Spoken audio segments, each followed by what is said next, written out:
Right now it's 11 o'clock on the WHAS 11 night team. You are looking live at 2nd Street and River Road, right by the KFC Yum Center downtown. Tonight, we've learned from MSD that 3 more flood walls are going up in Louisville starting at 7 in the morning, including right here. Joining 2 others installed today, a serious message about the rise of the Ohio River.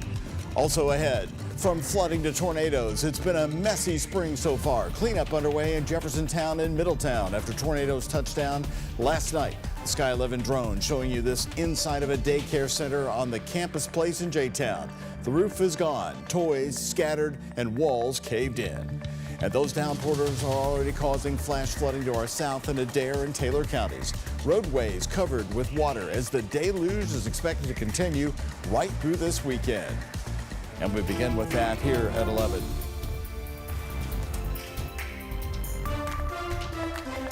On the WHAS 11 night team, hello everybody, and thank you very much for joining us. I'm Doug Proffitt. We have our team back tonight covering the latest as these storms work across Kentuckiana with thunder, lightning tonight, and heavy rain. We're hearing it in downtown Louisville, and Chief Meteorologist Mallory Schnell is with me now. And how long is that flood warning for Louisville, Mallory? Because the rain's really coming down heavy right now. Right, and it's training, so that means it's moving over the same area from southwest to northeast, and we are expecting to be in that flood warning until 5 o'clock in the morning. Now, we've gotten quite a bit of rainfall across the area. We've been seeing totals anywhere between about 1 to 5 inches of rainfall across the Kentuckiana viewing area so far today. And if we do take a look at the active warnings in place, you can see we are under that flash flood warning for the Louisville metro area until 5:30 tomorrow morning. In fact, many of our Kentucky counties are included in a flash flood warning just because of all the rainfall we have seen so far today. So Max HG radar showing that line of showers and thunderstorms. Thankfully, no active severe thunderstorm warnings or tornado warnings to worry about, just loud storms and heavy rain producers. So this is really what we're going to have to watch as we head into tonight. You can take a look at temperatures here, really the warmest air down to the south where you're seeing those 60s and 70s. So we don't have really that instability for the severe storms, but as we've been saying, those showers and thunderstorms really riding along that boundary. So expect a very rainy night, flooding concerns continuing throughout tonight, and not only tonight but into the weekend as well. We'll be talking about these waves of rain through Sunday coming up in our 7-day forecast.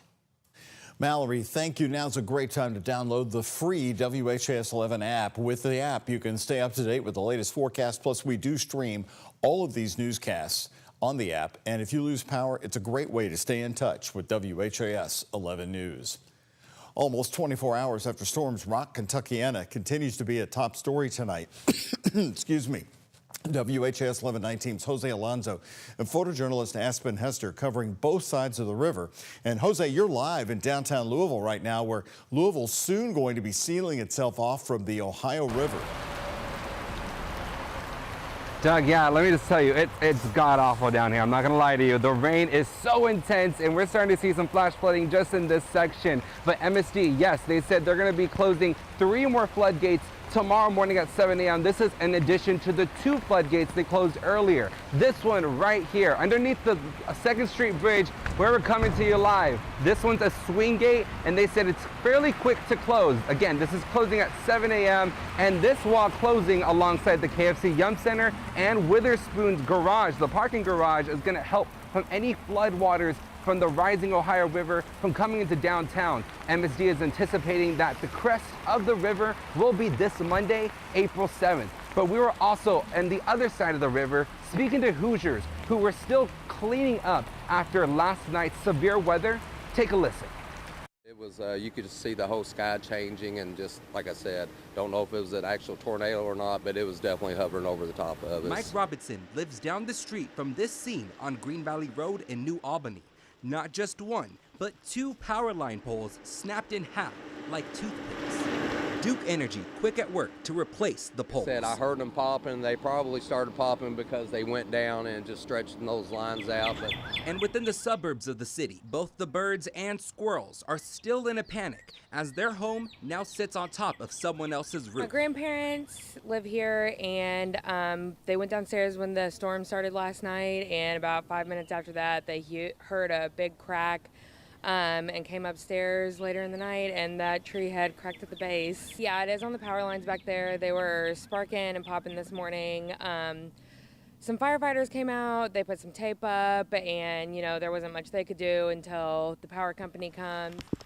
And in South Boston, a heartbreaking scene. I spoke to someone who didn't want to be on camera cleaning up this mess right over here. He tells me there was a trailer being renovated, and all of this insulation, he believes, comes from that and is now spread across the cemetery. Multiple headstones flipped over as the living relatives of these beloved souls began cleaning. Devastating, though, to come out here and see that. Man, I was worried about getting it ready for Memorial Day. That's a big thing for everybody around in this area anyway. So again, the cemetery, it's based off a donation, so you want to make sure they're asking for help. So if you're willing to help them, whether through a donation or volunteering, they're more than happy to do that. And we also spoke with a Washington County Commissioner who says that power restoration crews will be working overnight into tomorrow morning as well to make sure that Hoosiers are getting the help that is needed. And again, this flood walk, it's going to be closing at 7 a.m. So if you're anticipating to drive on Riverside Drive tomorrow morning, you better think twice. Reporting live in downtown Louisville, Jose Alonso, WHAS 11 Night Team on your side. All right, Jose, you said it best. It is god awful down there. Well, you're tough along with Aspen Hester. That's why we love you both. Thank you very much. More brand new stories for you. Coverage since 6 o'clock. A tornado ripped through eastern Jefferson County after midnight, hitting one big apartment complex near English Station Road and I-64. 124 units there are damaged. WHAS 11 Night Team's Clarice Shaley and our photojournalists were there overnight and then returned tonight to check on the residents. Cleanup is well underway for a new apartment complex in Middletown called the Stables at English Station. 124 units with moderate to significant damage, hit by a tornado in the middle of the night. So I think that makes us all feel good that it's not as terrible as it was this morning. Take a look at the damage. It's stunning. There were no reported injuries, no fatalities, especially since the storm hit the complex off English Station Road around 12:30 in the morning. Within 10 seconds, it sounded like a freight train came through. I look out my window and debris, trees, stuff is flying everywhere like a scene out of Wizard of Oz. I never get to see something like that. Emergency personnel arrive and tenants see the true extent of the damage. There was glass everywhere. Siding and roofing was torn off, doors blown out, windows on both the building and cars shattered. I just got it like 4 days ago. I don't even have plates on it yet. Surviving the violent spring storms with no basements to ride them out. I was safe, my family was safe, thank God.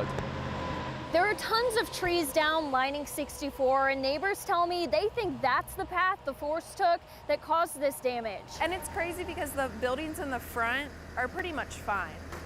But these two buildings, or these three buildings back here, really got like the hit of it. As roofing and windows are replaced, I think everyone this morning is kind of just taking it in. I don't think we really know how to process it. the neighborhood sticks together. What's making us all feel better is that everyone here is like asking if we need help. 2 tornado outbreaks for Kentuckiana since Sunday. The damage is growing along with frayed nerves. In Middletown, Clarice Shaley, WHAS 11 Night Team on your side.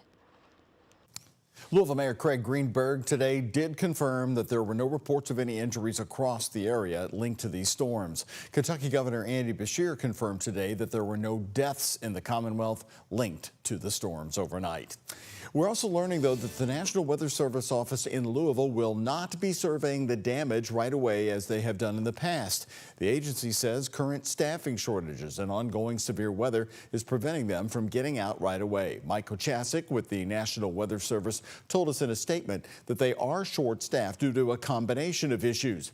He says they know that some staff members have retired or were laid off in recent federal cuts. Kochasik tells us that there are also several people who are on spring break from that office, and some have now returned to work.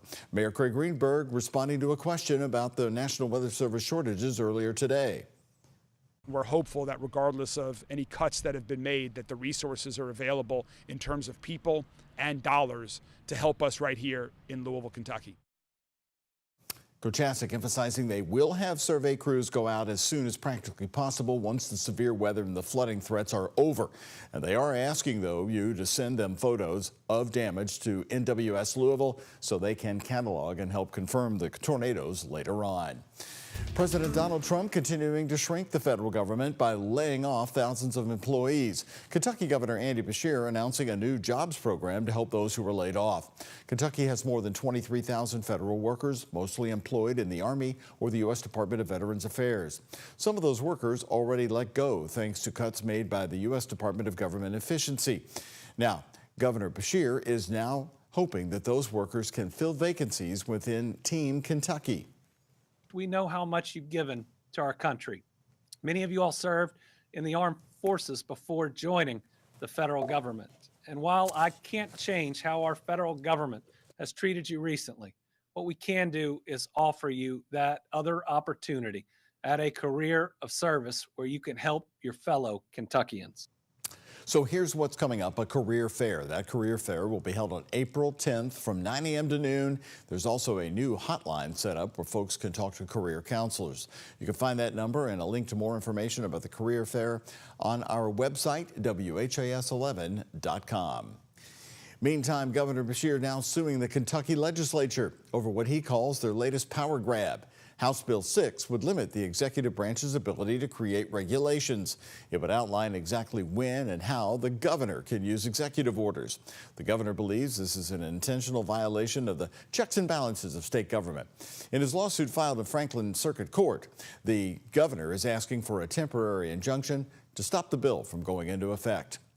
In a social media post, Republican Representative T.J. Roberts, who is mentioned in the suit, responded saying, quote, his lawsuit isn't about protecting Kentucky, it's about protecting his own unchecked authority. He's scared of losing control, and he's lashing out at anyone who dares to challenge him, including me, end quote.